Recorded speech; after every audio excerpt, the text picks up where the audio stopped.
तो इंडिया का तो बात ही नहीं कर, क्योंकि वो लोग अब हमें अपना दुश्मन भी नहीं मानते। इंडिया हम लोग इतने बदनसीब हैं, कर्जा लेते हैं, उस कर्जे की किस्त होती है, मतलब इतनी देर बाद आपने किस्त अदा करनी है, उस किस्त को देने के लिए भी हमें मजीद कर्जा लेना पड़ता है। हम लोग वो अपना दुश्मन चाइना को मानते हैं। हम पाकिस्तान वैसी बकारियों की तरह, कभी उधर शहबाज शरीफ की तरह, कभी उधर कभी उधर। हाँ। तो ये रिकॉर्ड ऐसे बनते रहेंगे। ये तो अभी छोटे रिकॉर्ड है। मैं कहता हूँ कि हम दुनिया का नंबर 1 मुल्क बनेंगे भीख मांगने में। को हमारी हालत बदलनी है। ऑलरेडी बने हुए हैं। नहीं, अभी थोड़ा केन्या 1 नंबर पे है, युगांडा दूसरे नंबर पे। हाँ, मैं CSS का स्टूडेंट हूँ, तो हाँ मुझे पता है ना सारी। तो मांगने में अभी हमारा नंबर कौन सा है? केन्या युगांडा के बाद? हाँ, भीख मांगने वालों में हम 10वें नंबर पर है। हाँ, टॉप 10 में आ रहे हैं। अब हमें इंशाल्लाह और भी तरक्की करनी है। टॉप 3 टॉप 2 को तो हिट करना ही है हमने। हाँ, बाबर आजम के फैन नंबर 1 पे आएंगे हम। तो बदनसीब हो चुके हैं। अच्छा, हमें लगाया किस तरफ इन लोगों ने, जब भी गवर्नमेंट के इलेक्शन स्टार्ट होने वाले होते थे, इन्होंने कभी मेट्रो ट्रेन बनवा दी, कभी सड़कें बनवा दी। हम लोग बड़े प्राउड होते थे, वो जी सड़कें बन गई, वो जी मेट्रो बन गई, वो जी ये हो गया वो हो गया। वो जब समझ आई बाद में कि वो ये हम लोगों को कर्जों में फंसा के, कर्जे चढ़ा के, और एक लेवल पे ये ले आए कि मुल्क लेफ्ट होने की तरफ जा रहा है, या सुनने में आ रही कि ऐसा हो जाएगा सिलसिला। और भाई ऐसी सड़कों का मैंने क्या करना है, हमने क्या करना है, किसी ने क्या करना है, जब हमारा मुल्क ही तरक्की नहीं कर रहा, जब भी हम लोग अपना खा रहे होते हैं, अपना किसी से मांग के ना अब इंडिया प्राउड कैसे करता है, वो क्यों ऐसे छोड़ा होकर खड़ा होता है, और भाई वो अपनी प्रोडक्ट बनाता है, मेड इन इंडिया, उसका एक्सपोर्ट होता है और क्वालिटी बनाता है, फेक नहीं बनाता। जैसे चाइना का मैं एग्जांपल दे रहा था कि बल्ब लो तो वो भी फ्यूज हो उसके अंदर ये भी चीज आ जाती है ना। ये चले हम तो आपकी बात माने, लेकिन वो इंडिया से जो लोग देखते हैं वो ये कहते हैं हम क्यों हम बड़ी मुश्किल से अपनी लाइन पे, अपनी पटरी पे चढ़े हैं, अब दोबारा से हम पाकिस्तान को साथ नहीं मिलाएंगे या कुछ। और TTP के लोग खैबर पख्तूनख्वा में दाखिल हो गए हैं, और यह है कि पाकिस्तान सीज फायर इंडिया से हुआ है, बलूचिस्तान और अफगानिस्तान से नहीं हुआ।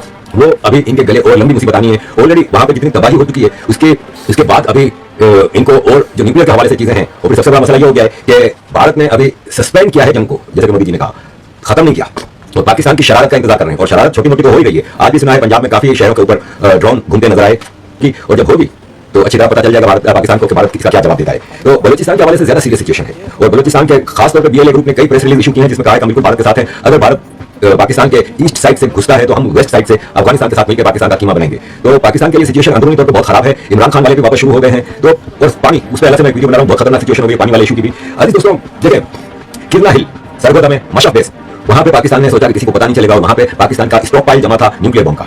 इसके अलावा नूर खान एयरबेस रावलपिंडी और मुरीद एयरपोर्ट, इन सब पे भारत ने जो पहला टारगेटेड अटैक किया, और बंकर बुस्टर ब्राह्मोस मिसाइल से उसके अंदर जो बम घुसे हैं, तो रेडियो एक्टिविटी तो शुरू हो गई है। देखें, कई लोगों ने लिखा है, अब जैसे पहले तो अखबार में भी लिखा है कि फौज लोगों को तापकारी यानी रेडियो एक्टिविटी की वजह से घर छोड़ने के लिए कहा है कि या तो घर छोड़ दो या मरो। रिपोर्ट है कि इस्लामाबाद, सरगोदा और नॉर्थ वेस्ट पंजाब में रेडियो एक्टिविटी की वजह से बहुत सारे लोगों को स्किन डिजीज, खारिश, आंखों की जलन, सूजन, ये सब चीजों की बड़ी शिकायत है। और ये इतना सीरियस मसला है कि इसके लिए अमेरिका के जहाज पहुंच गए हैं चेक करने के लिए कि क्या हुआ है। एक जहाज पाकिस्तान में परसों रात को पहुंचा, नूर खान एयरबेस पे उतरा, और वहां पे वो इंक्वायरी सारी चीजें कर रहा है, इन्वेस्टिगेशन कि कितना डैमेज हुआ है। रेडिएशन डिटेक्टेड, ये उनका पहला वो था। अमेरिका के रेडिएशन सीकर प्लेन ने डिटेक्ट कर लिया है न्यूक्लियर एम्यूनेशन लीकेज को, और ब्राह्मोस एक बंकर बुस्टर ने किराना हिल्स के अंदर ये तबाही मचा दी है। अजीज दोस्तों, उस पूरे रीजन में इस वक्त सिचुएशन बड़ी खतरनाक है। पाकिस्तान में दरअसल क्या होता है कि मैं आपको एक चीज बताऊंगा कि लोग ये कहते हैं कुछ पॉजिटिव इंडिया में ये जो कह रहा है, उसने शायद प्रसाद खाया हो, चाहे उसने हुसैनी लंगर खाया हो, वो गलत कह रहा है। एक घर में ऊपर वाला एक को मौका देता है, वो उठता है और पूरे घर की हालत चेंज करता है। यार इंडिया एक घर है, अगर आज आपको मौका मिल गया क्यों इतना इतरा रहे हो यार। अगर हम मरे ना तो खुदा की कसम चाइना आपको भी नहीं छोड़ेगा। जब तक हम है ना, आप भी हो हम भी हो, हम दोनों एक बदन है। क्यों चीरने की बात करते, क्यों 2 टुकड़ों की बात करते हो यार। पाकिस्तान, आज हिंदुस्तान आपको कहता है वी लव यू, आपके अलावा हमारा कोई नहीं है। ये लड़ाई झगड़े में कुछ नहीं रखा ऊपर वाले ने, अगर आपके दिन को वो सवार है ना तो शायद हमारे। पाकिस्तान आज दुनिया में भीख मांगने के लिए हर देश के सामने झूली फैला रहा है, क्योंकि पाकिस्तान के पास खाने का पैसा नहीं है, ना कुछ खरीदने का पैसा नहीं है, कुछ भी नहीं है। आज भीख मांगने में पाकिस्तान दुनिया में पहले नंबर पे आ गया। पाकिस्तान ने हर देश के पास भीख मांगने के लिए जा रहा है।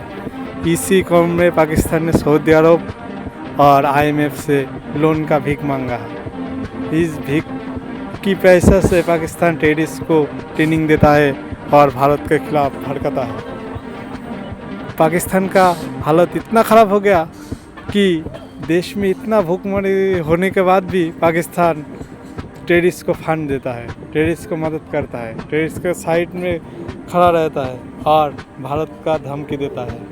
इस लड़ाई के बाद पाकिस्तान का खुद का देने का पड़ गया, और पाकिस्तान दुनिया से भीख मांग के लाकर भारत के साथ हथियार खरीद के भारत के साथ लड़ाई करने के लिए प्रस्तुत हो रहा है। उनके इस अटैक पाकिस्तान हालत आज ये हो गया कि लोन लेने के बाद लोन की किस्ती चुकाने के लिए भी पाकिस्तान लोन लेता है। उसका हालत आज इतना बुरा हो गया, फिर भी पाकिस्तान बाज नहीं आ रहा है, फिर भी टेररिस्ट को दे रहा है यार, मदद दे रहा है।